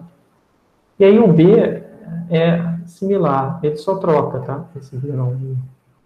O último caso é o mesmo do caso anterior, só que trocado. Aqui, onde aparece união, vira interseção, e onde aparece interseção, aparece união. E a mesma coisa vale, é só trocar, tá? Tá? Então, o que aqui fazia papel de vezes, agora vai mudar, vai ser interseção B, união C. Tá? Mas tudo bem, essa daqui eu não vou fazer para não tomar muito tempo. Tá? Então, vamos ver só as leis de Morgan para a gente poder começar a ver cálculo de probabilidade em si. Essas leis de Morgan, talvez pareça ser um pouquinho amedrontador o que está escrito aqui. Mas é só notação. Se a gente interpretar o que está escrito aqui em português, e aí a gente treina, né, essa noção de união, interseção e complementar, que a gente já estava discutindo, a gente vai ver que, na verdade, o que está aqui por trás não é muito complicado. Tá? É só uma questão de traduzir da matemática para o português. A tradução talvez seja um processo um pouco complicado, se você não está acostumado. Tá? Mas a gente vê aqui com calma. Então, vamos lá. As leis de Morgan são duas. Essa é a primeira, essa é a segunda. Tipo as leis de Mendel, né? Talvez tenha mais, eu não lembro. Mas tudo bem. Como é que funciona as leis? Como é que funcionam as leis de Morgan? Então, suponha que eu tenho N eventos, tá? Então, aqui, no caso anterior, eu tinha 3, né? O A, o B e o C. Agora, aqui é genérico, eu tenho N eventos. Tá? O A1, o A2, o AN. Então, o que acontece? Eu tenho essa primeira lei de Morgan. Então, vou colocar aqui. Primeira lei de Morgan.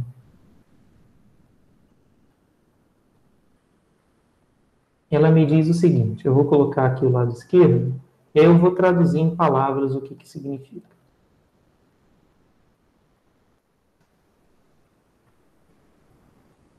Bom, primeiro, o que é esse símbolo esquisito aqui, né? Ele parece um somatório, né? Ele é tipo um somatório, por exemplo, se eu tiver somatório indo de 1 até 3 de, digamos aqui, I ao quadrado, o que é isso aqui?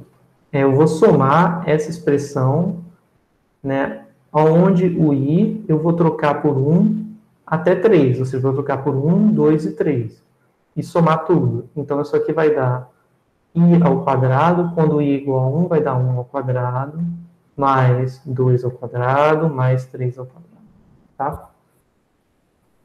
E aí tem que fazer a conta, né? Isso aqui vai dar 1, mais 4, mais 9, vai dar 10, 14, né? 14. Tá? E a união? A união é a mesma coisa, só que ao invés de somar, eu vou unir, porque o que está aqui é conjunto. Né? Então, ó, se eu tiver, por exemplo, a união, onde varia de 1 até 3, dos AIs, isso aqui vai ser A1, A2, A3, só que eu tenho que colocar o sinal de união, né? Essa união gigante aqui, colocar o sinal de união, tá? E se eu tiver, por exemplo, esse mesmo operador aqui, ele também está definido para interseção, tá? Então, se eu tenho interseção, onde I vai de 1 até 3 dos AIs, isso aqui é o quê? É a A1, porque o I vai ser 1, A2, que eu estou variando o I de 1 até 3, e A3. Só que agora o que eu coloco no meio é a interseção. Enquanto que aqui, como era um U gigante, o que eu colocava no meio era o U, de união, tá? Então, essa é a lógica. Então, o somatório, o que você coloca ligando é a soma, a união você coloca, né, unindo os dois conjuntos é o símbolo de união, e o que você coloca para os três conjuntos quando é um símbolo de interseção é a interseção. Então, bom, sabendo disso, vamos interpretar então o que são as leis de Moore. Então, vamos ver por partes, né? Aqui eu tenho uma união e do lado de fora da união eu tenho um complementar. O que representa essa união aqui? Eu vou colocar, talvez, os conjuntos aqui, né? Vamos supor que você tem um A1, um A2 e um A3 aqui. O que representaria, né, essa união dos A's, onde I vai de 1 até 3? Representaria essas três bolinhas aqui unidas, né? E como é que eu posso transcrever isso para o português? O que significa união dos A's? Significa todos os elementos que estão, aí que eu vou colocar essa chave aqui dentro, vai indicar que eu estou olhando só para isso, né? Então, isso aqui significa, né, elementos que estão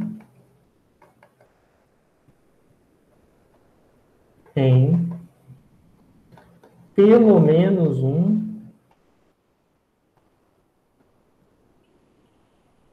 dos A's, não é isso? Vê se não é isso. A noção do pelo menos é a noção chave aqui. Pelo menos um dos A's. Como assim? Se eu estou na união dos A's, é porque ou eu estou nessa parte, ou nessa, ou nessa, ou nessa, ou nessa, ou nessa, ou nessa. Em qualquer uma dessas três partes, eu estou em pelo menos um dos A's, não é isso? Aqui eu estou só em A1, então beleza, estou em pelo menos um. Aqui eu estou em A1 e A2 ao mesmo tempo, mas não em A3. Então beleza, também estou em pelo menos um dos A's.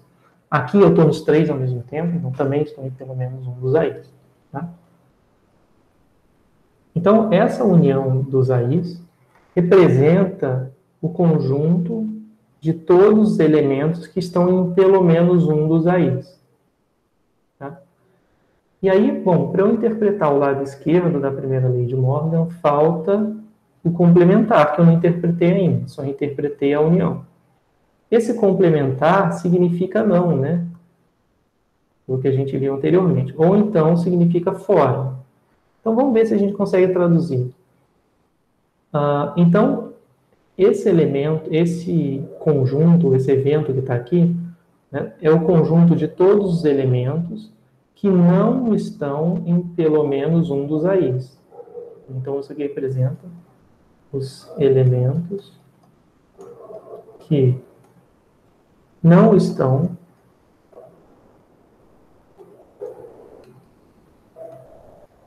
em pelo menos um dos A's, né? Bom, e o que significa isso, né? Os elementos que não estão em pelo menos um dos A's. Como assim? Bom, se eles não estão em pelo menos um dos A's, e aí tem que fazer um exercíciozinho para ver se não é isso que o português quer dizer. Se eles não estão em pelo menos um dos A's, significa que eles estão em nenhum dos A's. Então, se a gente olhar para o desenho, a gente já viu que pelo menos um dos A's é dentro desses círculos aqui. Então, se eu não estou nos círculos, eu estou fora. Então, nessa região toda aqui de fora. Que é a região que representa nenhum dos A's. Né? Então, isso que está escrito aqui significa nenhum dos A's. Né? Então, essa matemática toda bizarra quer dizer nenhum dos A's. Isso que está escrito aqui. E aí, vamos olhar para o lado direito e a gente vai ver que o lado direito também é uma outra forma de dizer elementos que não estão em nenhum dos A's. Então, ó, quer dizer o quê? Isso quer dizer, essa interseção indo de 1 até n, quer dizer, né, que ao mesmo tempo acontece o AI complementar, então ao mesmo tempo acontece A1 complementar, A2 complementar e A3 complementar. Esse complementar também pode ser visto como fora, né? E esse interseção como E, ou então como simultaneamente. Então isso aqui significa são os elementos que estão simultaneamente, que simultaneamente não estão em AI. Simultaneamente não está em A1, e não está em A2 e não está em A3. Então, isso aqui também significa não estar em nenhum dos AIs. É só outra forma de escrever conjunto dos elementos que não estão, né, em nenhum dos AIs. Então, aqui ficou faltando, né? Não estão em nenhum dos AIs.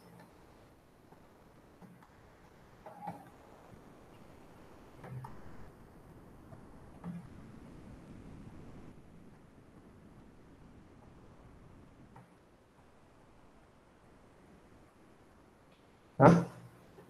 Ficou alguma dúvida, pessoal, de que isso aqui e isso representam a mesma coisa? Vou voltar lá. Não, professor. Beleza. Então, qual é o sentido dessas leis, né? Para que eu quero saber isso? Bom, eu quero saber isso porque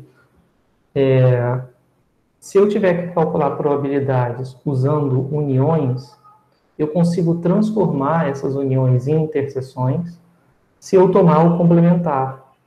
E aí, quando a gente tem que calcular a probabilidade, dependendo da historinha, né, e dependendo do assunto, calcular probabilidades de uniões pode ser mais difícil do que calcular de interseção.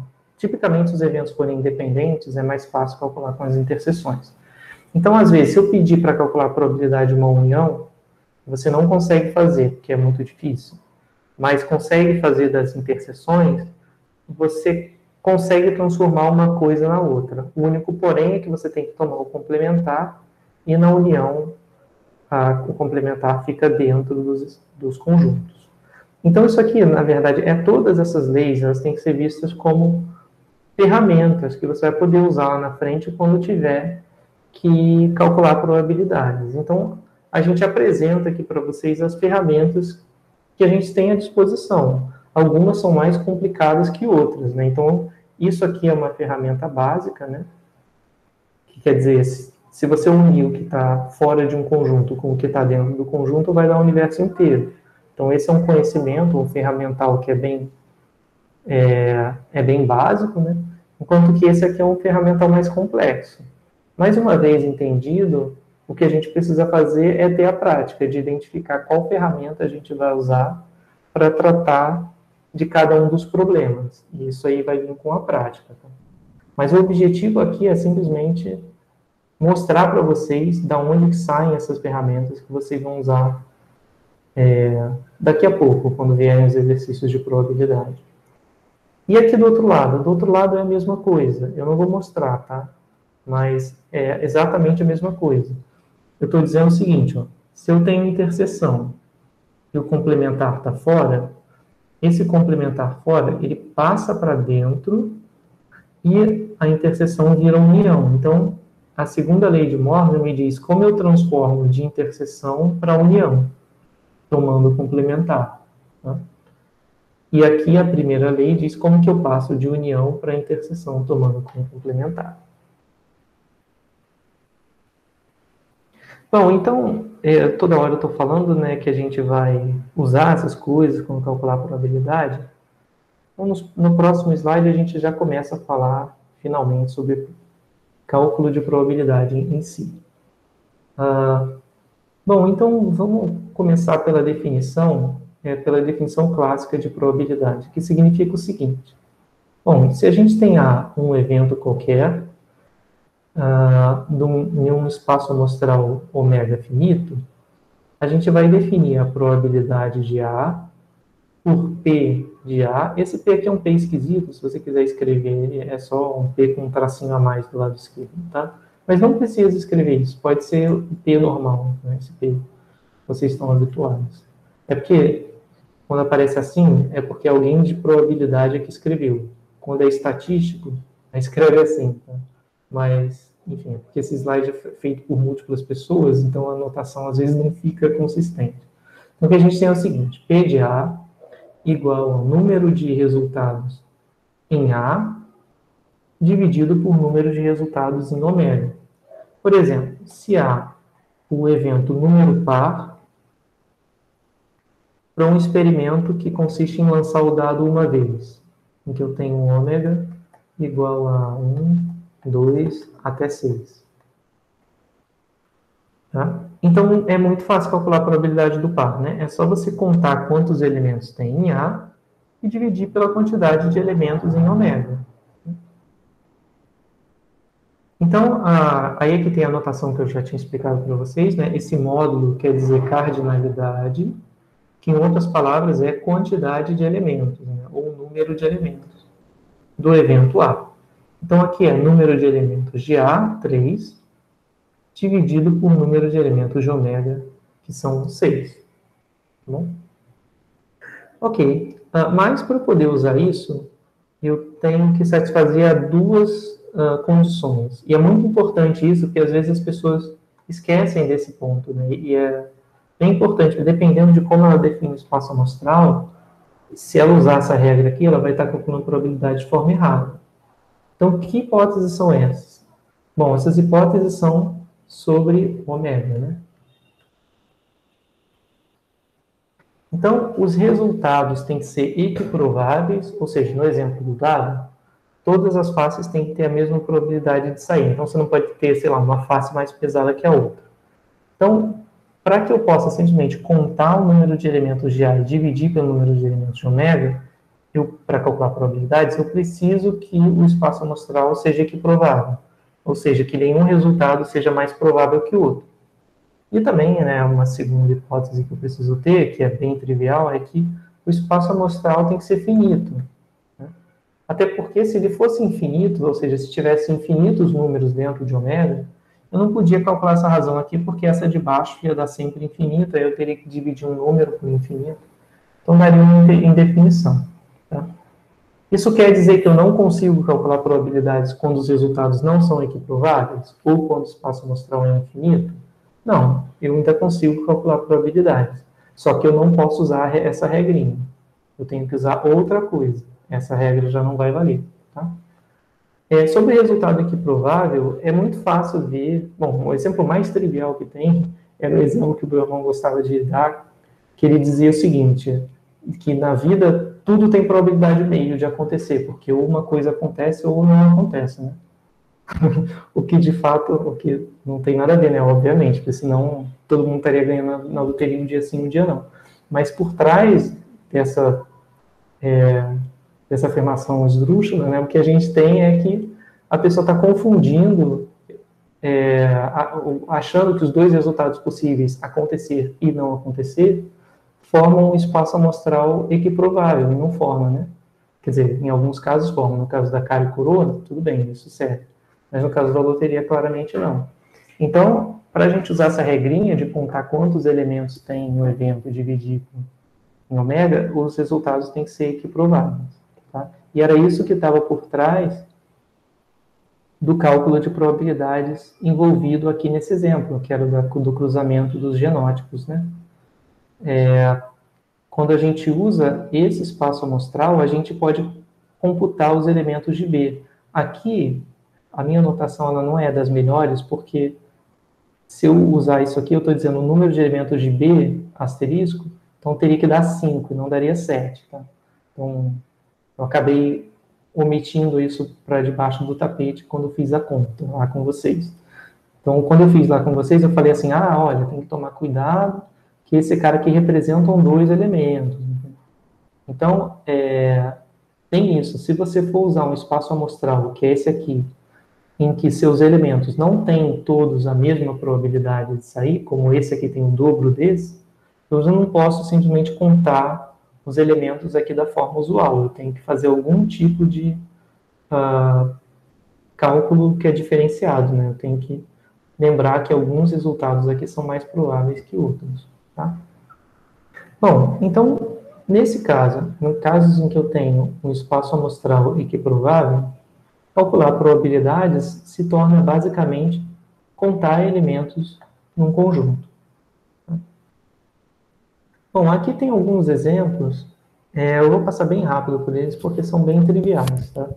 Então, no exemplo 1, eu só tinha cara e coroa e lançava a moeda uma vez. Era uma moeda honesta lançada uma vez. Então, se eu disser, A é o evento, o lançamento é coroa, como é que eu calculo a probabilidade de A? Tem que ser meio, né? Porque cara ou coroa tem a mesma probabilidade. Então, eu vou contar o número de elementos em A, que é coroa, ou seja, 1, né? Então, como a coroa, que é o A, só tem um elemento, então vai dar 1. Como o ômega tem 2 elementos, então a cardinalidade de A sobre cardinalidade de ômega é 1 sobre 2. E a mesma coisa, se for cara, também dá meio. E se o C for o lançamento é cara ou coroa, a probabilidade é 1. Por quê? Porque é óbvio, né? Se você for jogar a moeda, ou vai dar cara ou vai dar coroa. Então a probabilidade de dar cara ou coroa é 1. Mas se você for fazer pela fórmula, né? Só para ver que a fórmula está bem definida, né? E não vai dar nada absurdo, você vai ter que o número de elementos o número de elementos de C vai ser 2, porque nós sabemos que cara ou coroa significa 0 e 1, né? Então tem 2 elementos aqui. Então P de C é 2, que é a cardinalidade de C, dividido pela cardinalidade do espaço amostral, que é 2 também, dá 1. Bom, e o segundo exemplo? O segundo exemplo é, se eu tenho duas moedas honestas, eu vou lembrar, né, que a cara é 0 e a coroa é 1. Então, meu ômega tinha 4 elementos. Cara, coroa, cara, coroa, né? Então, o número de elementos de ômega era 4. Então, o denominador eu já sei. Então, agora eu quero calcular a probabilidade do primeiro lançamento ser coroa. Então, tem que ver. Bom, o primeiro lançamento ser coroa vai acontecer quando? Coroa é 1. Então, esse caso. Então, vai dar 2 sobre 4, que é meio. E assim a gente faz para os outros também. Então, pelo menos um lançamento foi coroa. Então, se pelo menos um foi coroa e coroa é 1, então é esse e esse. Ou seja, 3 quartos. E se todos os lançamentos foram cara, então é cara, que é o 0, né? Então, só tem um jeito, então vai dar 1 sobre 4. Né? 1 sobre 4. Tá?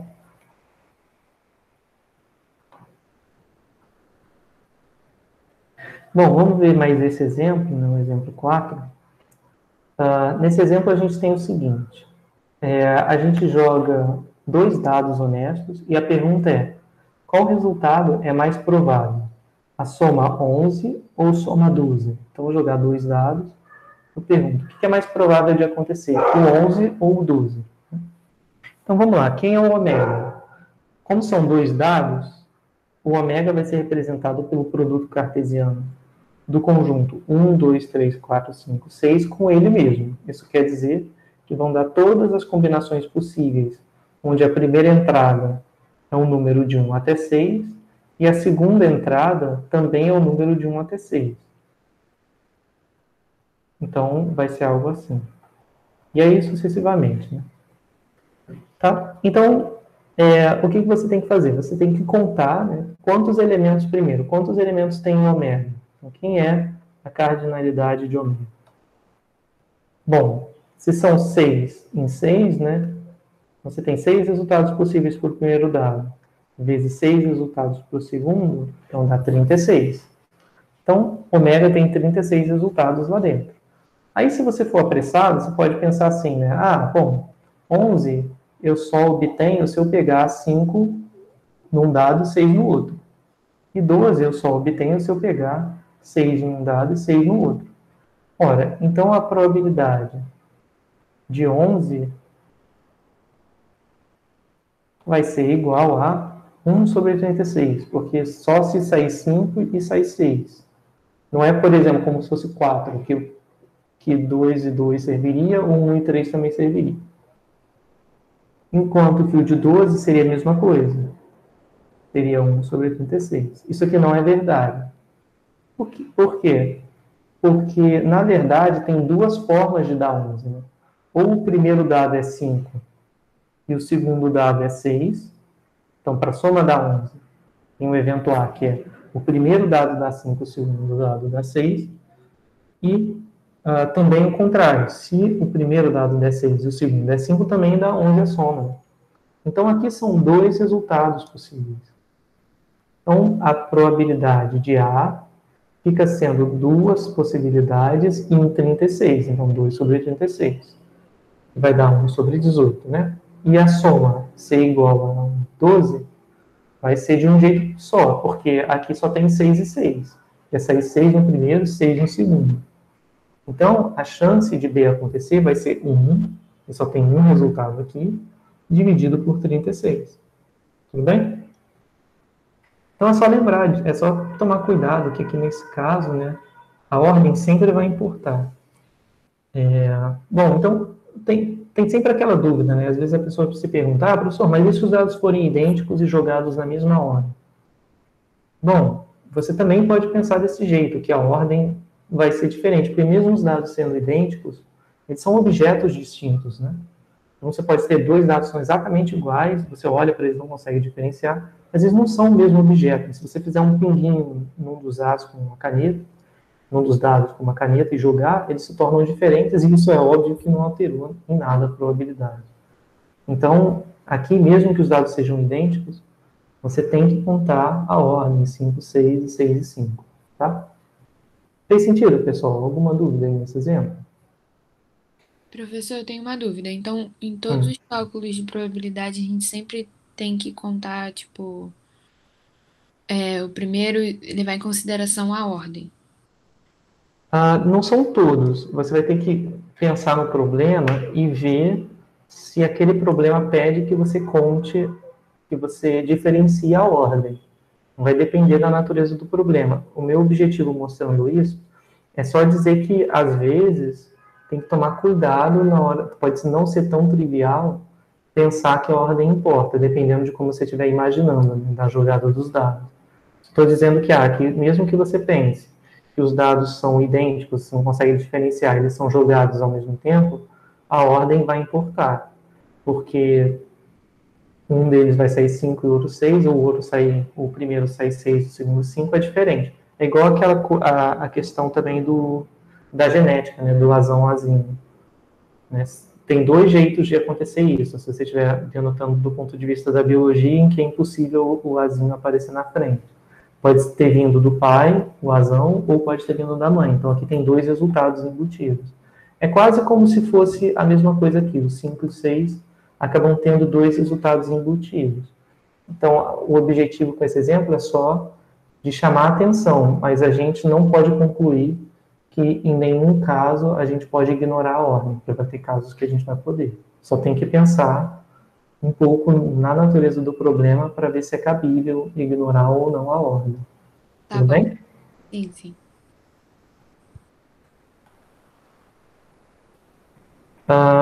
Bom, então vamos avançar mais um pouquinho, que eu já consigo falar um pouco sobre essas propriedades básicas. Eu vou acabar nesse slide aqui. Aí depois a gente, para a próxima aula, fica faltando o princípio da exclusão e inclusão, tá? Bom, então vamos lá, vamos falar um pouquinho sobre as propriedades básicas da probabilidade. Então, a gente tem essas duas propriedades, né? A propriedade 1 e a propriedade 2. A gente já viu como é que calcula a probabilidade em espaços equiprováveis e tem algumas características que elas vão estar sempre envolvidas quando se falar em probabilidade. Então, uma delas é essa primeira aqui. A probabilidade é um valor entre 0 e 1, tá? Então, assim, não pode ter nunca probabilidade negativa e nunca pode haver probabilidade maior do que 1, tá? Vez ou outra aparece aí na prova, alguém escreve uma probabilidade maior do que 1, mas isso nunca acontece, tá? Tá sempre errado. Se você fizer a conta de probabilidade e achar, tipo, 1,2, 1,3, tá errado. Qualquer coisa assinala e diz, cheguei nessa probabilidade, mas sei que a probabilidade tem que estar sempre entre 0 e 1. Outra propriedade muito importante é que a probabilidade do espaço amostral sempre é 1. Né? Não faz sentido, né? Por exemplo, se você joga um dado, a probabilidade de sair um valor 1, 2, 3, 4, 5 ou 6, que é o espaço amostral, é 1. Né? Mas sempre assim. A probabilidade do universo, né, de acontecer qualquer coisa possível, é 1. Bom, essas duas primeiras propriedades são ok, são bem simples. A segunda também é, mas a notação matemática talvez deixe as coisas um pouquinho nebulosas a princípio, mas a gente vai ver que é bem tranquilo. Então, ó, se a gente tiver uma sequência de eventos que a gente chama, né, de 2 a 2 disjuntos ou mutuamente exclusivos, então vale o seguinte: a probabilidade da união pode ser decomposta como a soma das probabilidades individuais. Bom, como assim? Vamos entender o que exatamente está escrito aqui com tanta complicação. Então, eu tenho uma sequência de conjuntos. Eu vou escrever aqui o conjunto A1, conjunto A2 e o conjunto A3. Então, aqui eu tenho uma coleção de 3 conjuntos disjuntos. Aí, o que é o conjunto ser disjunto, né? A gente já viu que é a interseção entre quaisquer pares de conjuntos tem que dar vazio. Então, vale isso aqui.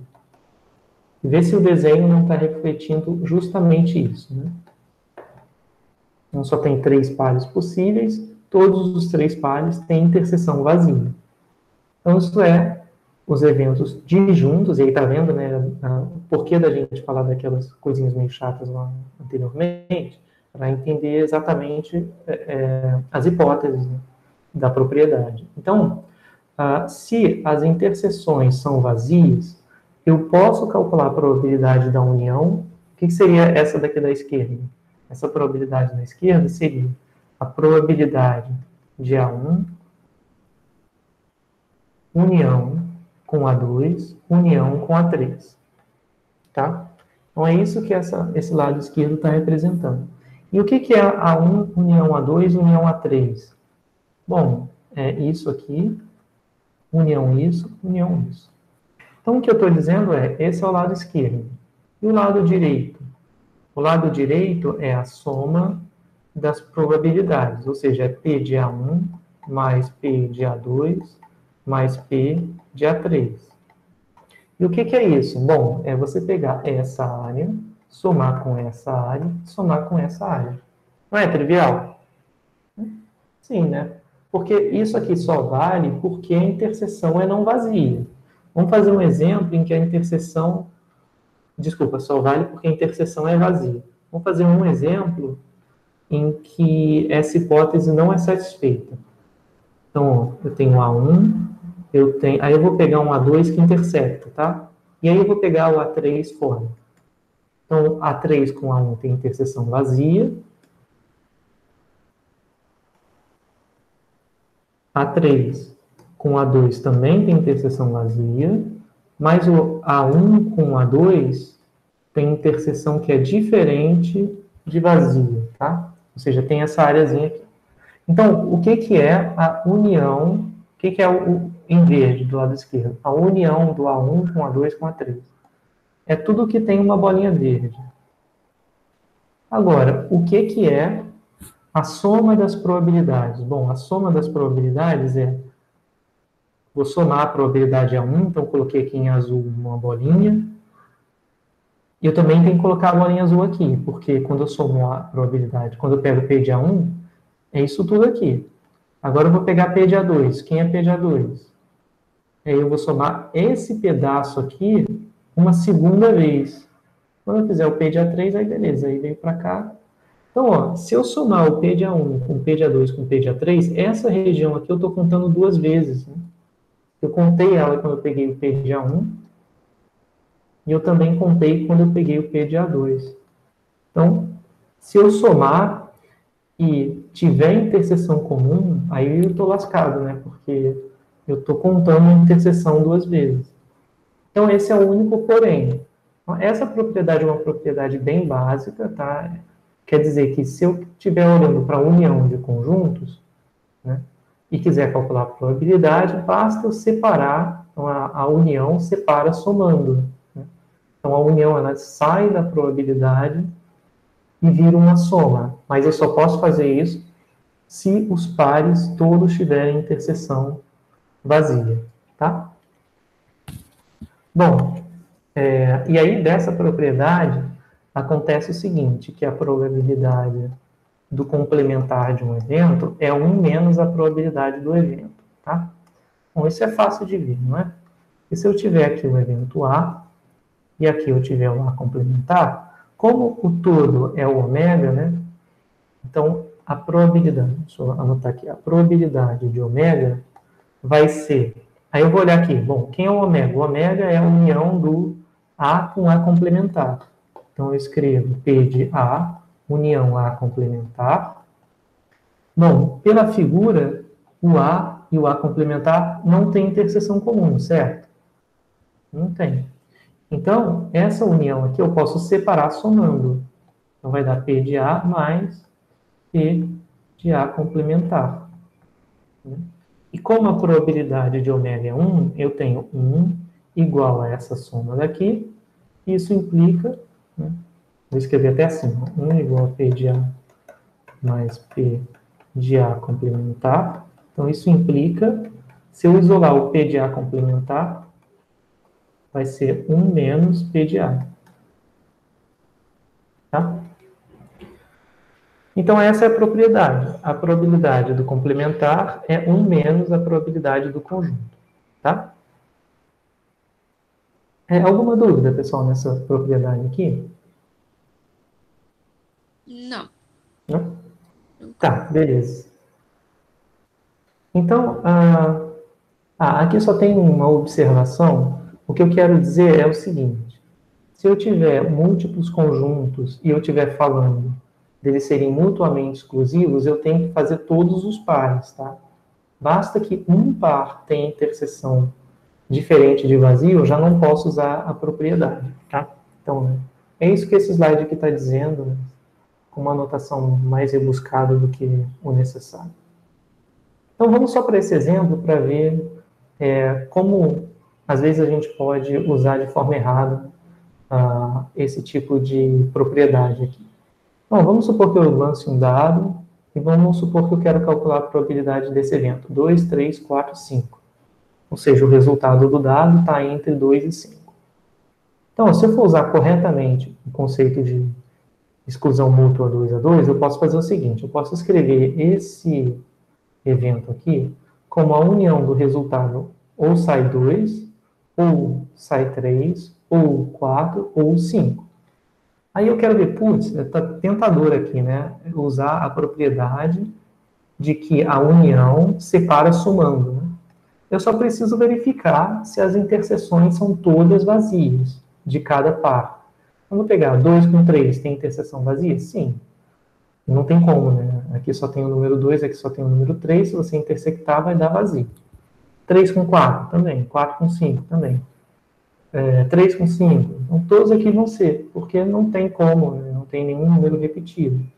Então, eu posso separar pela propriedade. Deixa eu voltar aqui. Ela não está listada, né? Vou escrever assim. P da união dos AIs é igual à soma da probabilidade dos AIs. Então, eu só posso separar a união somando se os eventos são disjuntos, né? 2 a 2. Cada parte da interseção vazia. Então, isso aqui vai dar P de 2 mais P de 3. Então, eu troquei. Onde aparecia união, eu troquei por mais. Por soma. P de 4 e P de 5. Bom, a probabilidade de cada um desses é 1/6, né? Então, aqui vai dar 1/6, mais 1/6, mais 1/6, mais 1/6. Então, isso aqui vai dar 1/6 vezes 4, que é 4 sobre 6. Ou 2 sobre 3. Tá? Agora, se eu for, sei lá, aqui eu estou forçando um pouco a barra, né? Porque essa é a decomposição usual, né? Você separar em cada elemento e aí a união vai separar somando. Mas se você usar de forma incorreta esse conceito de exclusão mútua, né? O que vai acontecer é o seguinte, né? Se eu, por exemplo, eu também posso escrever esse conjunto como a união do conjunto 2 com 3, do conjunto 2 com 4 e do conjunto 5. Por quê? Aqui, ó, nota que tem um cara em comum, mas até aqui tudo bem, essa igualdade vale. E se eu unir esse elemento com esse conjunto com esse, eu vou ter 2, 3 e 4. O 2 a mais, ele simplesmente some, mas ele se mantém na união. E aí, quando eu unir com 5, eu vou obter o conjunto original. Se eu fizer sem atenção, né, a conta e disser assim, tem um monte de união, eu vou separar somando. Aí eu vou chegar numa coisa absurda, né? Eu vou chegar no seguinte.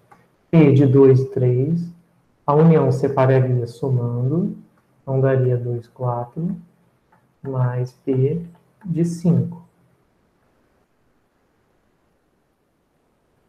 Bom, isso aqui daria 2 sextos, isso aqui 2 sextos,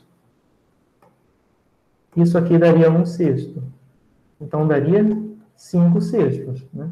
É absurdo, né? Porque aqui só tem 4 elementos, deu 5 sextos, devia dar 4 sextos. Deu errado por quê? Porque eu separei a união de forma que existia um elemento em comum em 2 dos conjuntos. Então, a interseção desse com esse é o conjunto 2, que é diferente de vazio. Então, por isso deu problema e por isso o cálculo de probabilidades ficou prejudicado. Tá bom? Bom, pessoal, então eu vou parar por aí, porque para falar mais do princípio de inclusão e exclusão leva um pouquinho de tempo. Então eu vou continuar essa parte, a partir daqui, né, eu continuo na aula que vem. Qual é o problema que falta? Tem um problema de... Tá, beleza. Então na próxima aula a gente vai ver um pouquinho mais sobre algumas técnicas de contagem, né, de probabilidade, e a gente vai ver mais sobre algumas propriedades que estão faltando, que são derivadas, né, do princípio da inclusão e exclusão. Bom, pessoal, então é isso. Se vocês tiverem qualquer dúvida, podem perguntar, mas a aula de hoje já acabou. Não, professor, por enquanto tudo tranquilo. Não sei quando eu for fazer os exercícios, mas... Aí acaba complicando um pouco mais. Mas, enfim, né, em geral é assim mesmo. Quando a gente vai sozinho fazer os exercícios, aí é que a gente acaba percebendo as dúvidas, né? Mas, bom. Pois é, Tomás, é verdade. Devia ter posto outro exemplo. Bom, então, beleza, pessoal. A gente se fala na semana que vem, tá? Um abraço aí para todo mundo e bom fim de semana. Falou, pessoal. Eu vou submeter essa gravação, vou colocar lá no YouTube, e aí quando tiver concluído eu mando um aviso para vocês. Só uma pergunta, professor. Você vai colocar algum exercício hoje?